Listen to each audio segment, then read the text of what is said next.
Sir ఇప్పుడు divorce తర్వాత పిల్లలు ఎవరి దగ్గర ఉండాలనేది చాలా మందికి తెలీదు. సో, డివోర్స్ అయిన తర్వాత పిల్లలనేవాళ్ళు ఎవరి దగ్గర ఉండాలి? ఇది మంచి క్వెషన్. యాక్చువల్లీ ఎక్కువ మంది ఆ!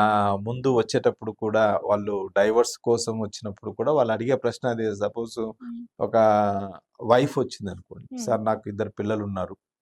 ఆ ఇద్దరు పిల్లలు మేము డైవర్స్ తీసుకున్నాం. ఆయనేమో డైవర్స్‌కి అప్లై చేశాడు. నా పిల్లలు నా దగ్గరే ఉండాలి హ్మ్. అనేటటువంటి ఇది నా దగ్గర ఉండాలంటే నేనేం చేయాలి అని అంటుంటా. అయితే పిల్లలు ఎవరి దగ్గర ఉండాలి అనేటటువంటి దాని మీద కోర్టు నిర్ణయిస్తదది. హ్మ్. ఈమె దగ్గర ఉండాలా? లేదంటే ఆయన దగ్గరికెళ్ళాలా? కోర్ట్ ఎలా నిర్ణయిస్తుందంటే కొన్ని గ్రౌండ్స్‌ని ఆలోచిస్తది. ఓకే. ఈ గ్రౌండ్స్ కానీ, చట్టాలు కానీ ఇవన్నీ ఎక్కడి నుంచొచ్చాయి? మన సమాజంలో నుంచే వచ్చాయి. హ్మ్. మన సాంప్రదాయాల నుంచే చట్టాలొచ్చాయి. మన భారతీయ సాంప్రదాయంలో స్త్రీకి అత్యంత ప్రముఖమైనటువంటి పాత్ర ఇచ్చాం అవును. మొదటి నుంచి. హ్మ్. తల్లి అంటే ఒక జన్మనిచ్చే తల్లి దగ్గర పిల్లలు 5 సంవత్సరాల వరకు అప్పట్లో ఫీడింగ్ అనేది 5 ఇయర్స్ వరకు ఉండేది. అవును. ఆ ఫీడింగ్ 5 ఇయర్స్ వరకు ఉండడం వల్ల హ్మ్. 5 సంవత్సరాల వరకు కనీసం 5 సంవత్సరాల వరకు తల్లి దగ్గరే పిల్లలుంటారు. తల్లితోనే అటాచ్ అయ్యి ఉంటారు. హ్మ్. తల్లి దగ్గర నుంచి వెళ్ళిపోతే వాళ్ళకి ఫీడింగ్ ఉండదు. అనేటటువంటి దాని మీద చట్టాలు అలాగే వచ్చాయి. హ్మ్. అంటే పిల్లలు తల్లి దగ్గరే ఉండాలి. ఓకే. మేజర్ అయినంత వరకు తల్లి దగ్గరే ఉండాలి. హ్మ్. మేజర్ అయిపోయిన తర్వాత అది వాళ్ళ ఇష్టమని హ్మ్. ఒక చట్టంలో మనకు ఉంటుందన్నమాట. అయితే గార్డియన్ ఓపీ అనేటటువంటిది ఒకటి వేసుకుంటారు. ఈ మధ్య కాలంలో ఏం జరుగుతుందంటే భార్యాభర్తలు గొడవ పడితే భార్య ఇమ్మీడియేట్‌గా పిల్లల్ని తీసుకొని వెళ్ళిపోతుంది. అవును. పుట్టింటికి వెళ్ళిపోతుంది. హ్మ్. అంటే చిన్న గొడవ జరిగినా కూడా ఇద్దరికీ చాలా చోట్ల ఇది సర్వసాధారణం అయిపోయింది. అవును. ఆమె అక్కడికెళ్ళిపోవడము, పిల్లల్ని అతనికి చూపించకపోవడము, హ్మ్. ఇంకా ఏదైనా ఇద్దరి మధ్య గొడవలు బాగా పెరిగితే ఆమె పోలీస్ స్టేషన్‌కెళ్ళడము. హ్మ్. బిఎన్ఎస్ఎస్ 84, 85 గాని, లేదంటే 498 అంటాం. బాగా పాపులర్ అది ఐపీసీలో 498 అంటాం. హ్మ్. ఈ 498 కేస్ అంటే గృహహింస కేసు పెట్టడం. వేధింపులు చేస్తున్నారు. హ్మ్. దాంతో పాటు 34 డీపీ యాక్ట్ అంటారు. Dowry protection act. Dowry case కూడా వాళ్ళ మీద పెట్టడము. ఇవి పెడతారు. ఆ కేసులతో పాటు ఇంకా ఆయన దగ్గర ఉండట్లేదు కాబట్టి ఈమె, దూరంగా ఉంటుంది కాబట్టి మెయింటెనెన్స్ కేసు ఒకటి పెడుతుంది. అవును. నెల ఇంత పంపించాలని. హ్మ్. ఈ మెయింటెనెన్స్ కేసు ఒక్కడితో ఆగదు. మెయింటెనెన్స్ కేసులో మెయింటెనెన్స్ రావడం చాలా లేట్ అవుతుందని హ్మ్. డీవీసీ డొమెస్టిక్ వయలెన్స్ కేసు అనేది ఒకటి ఉంటుంది. గృహహింస కేసు.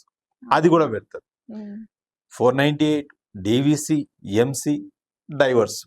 ఈ నాలుగింటిని ఆయుధాలన్నమాట. అంటే ఓకే. స్త్రీకి ఇవి ఆయుధాలు.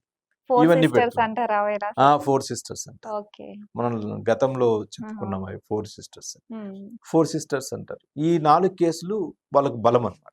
ఓకే. ఈ 4 కేసులు పెట్టడానికి కారణం ఏంటి అంటే, అతను ఆర్థికంగా ఒకవేళ ఎక్కువగా ఉన్నా, హ్మ్. ఈమె ఆర్థికంగా తక్కువగా ఉన్నా, పిల్లలు ఎవరి దగ్గర ఉండాలి అంటే, పిల్లల క్షేమం ఆలోచిస్తది కోర్టు. అవును. ముఖ్యంగా మన టాపిక్ ఏంటంటే, పిల్లలు ఎవరి దగ్గర ఉండాలి. పిల్లల క్షేమం ఇంపార్టెంట్.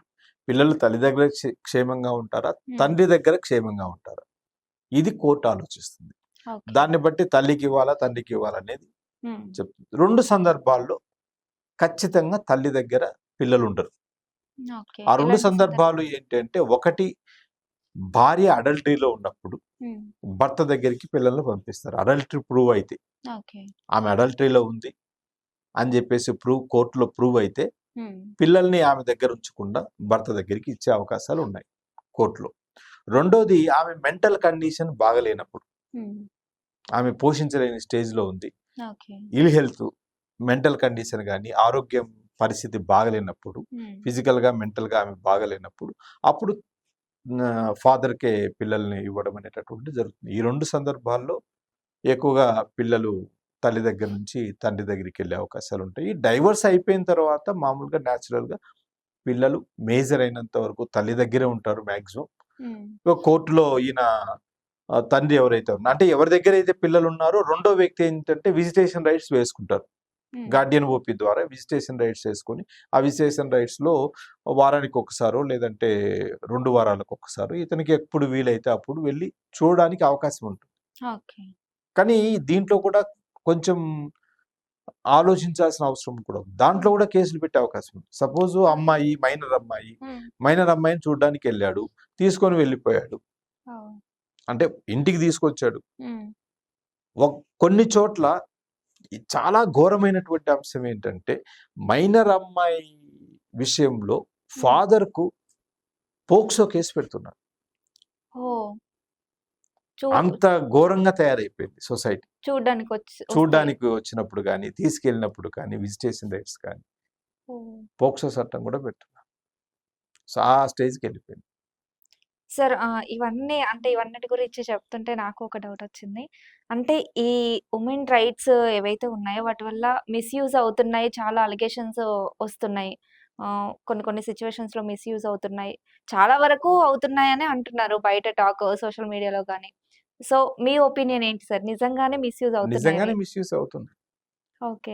మరి సుప్రీం ఎలా కోర్టే సార్ ఇది? చెప్పింది. ఏది ఉమెన్ ప్రొవిజన్స్ ఏవైతే ఉన్నాయో 498 అనేది స్త్రీ చేతిలో ఉన్నటువంటి ఆయుధం, దాన్ని కత్తిలాగా వాడుతుంది ఆమె అని. ఓకే. 498 అనేది. అయితే మిస్‌యూజ్ అనేటటువంటిది ఎక్కువగా ఎలా జరుగుతోంది అంటే ఇద్దరి మధ్య గొడవలు వచ్చినప్పుడు ఒకరు తగ్గడం లేదు, ఇద్దరిలో ఎవరు ఒకరు తగ్గటం లేదు, ఇద్దరు పెరిగిపోతున్నారు. అవి సీరియస్ స్టేజ్కి వెళ్ళిపోతున్నాయి. ఒకరినొకరు తిట్టుకునే స్టేజ్నే కాకుండా వాళ్ళ పేరెంట్స్ను వీళ్ళ పేరెంట్స్ను తిట్టుకొని వాళ్ళ పగలు పెరిగిపోయే స్టేజ్కి వెళ్తున్నాయి. అది ముఖ్యంగా ఎలా ఉంటుందంటే ఒక ఫ్రస్ట్రేషన్, మనిషి ఫ్రస్ట్రేషన్లో ఉన్నప్పుడు వివేకాన్ని కోల్పోతాడు, అవివేక్ అవుతాడు. ఆ ఫ్రస్ట్రేషన్ నుంచి బయటపడాలి. చాలామంది ఇప్పుడు ఉన్నటువంటి ఈ మొబైల్ యూజ్ చేయడంలో కానీ, లేదంటే ఎలక్ట్రానికల్ డివైజెస్ యూజ్ చేయడంలో ఎక్కువ మంది దాని మీద టైం స్పెండ్ చేయడం వల్ల వాళ్ళు ఏదో వేరే ప్రపంచంలో ఉంటున్నారు. ప్రాక్టికల్ రియల్ ప్రపంచంలోకి వాళ్ళు రావట్లేదు.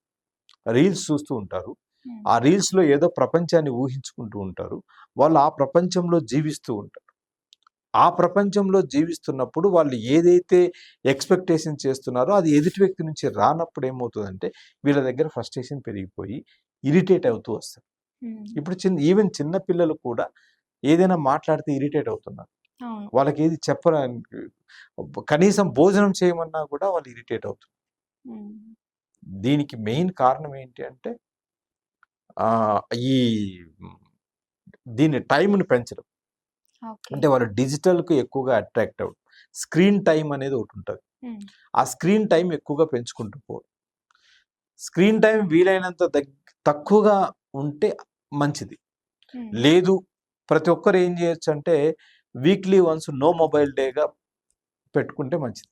చచ్చిపోతారేమో ఆ రోజు మొబైల్ వాడకుండా నో మొబైల్ డే పెట్టుకోవాలి.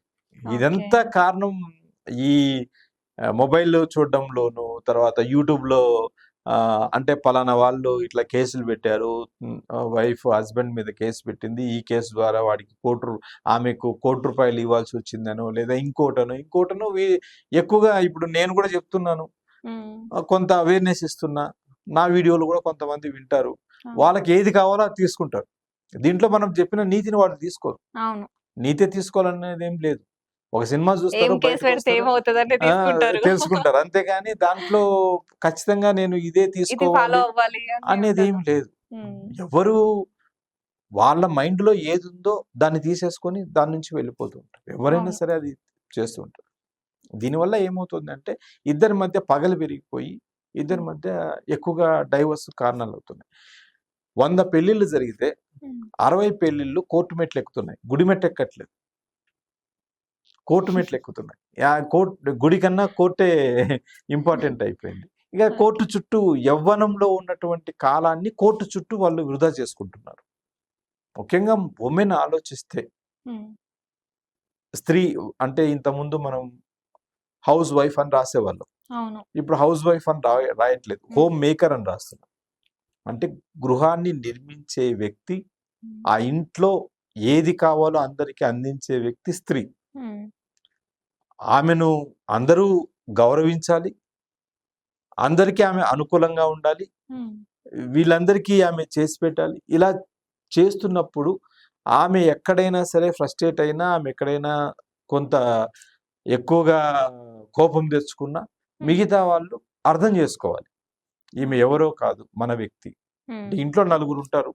నలుగురు ఉన్నటువంటి ఇంట్లో మేము నలుగురమే ఈ ప్రపంచము.